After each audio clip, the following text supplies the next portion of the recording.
உங்கள் வாழ்க்கையை வடிவமைப்பதை மற்றவங்களுக்கு பிரான்சைஸ் பண்ணி விட்டீங்கன்னாலே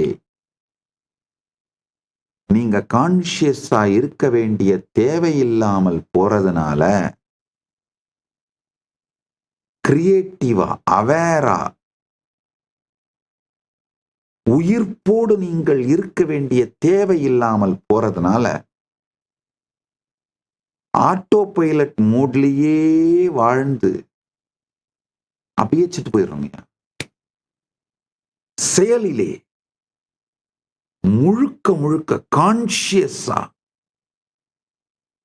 இயங்க துவங்கினீங்கன்னா உங்களுக்குள்ள இருக்கிற எத்தனை இடங்களிலே உணர்வற நிலையில் நீங்க வாழறீங்கன்னு புரிஞ்சிருங்க.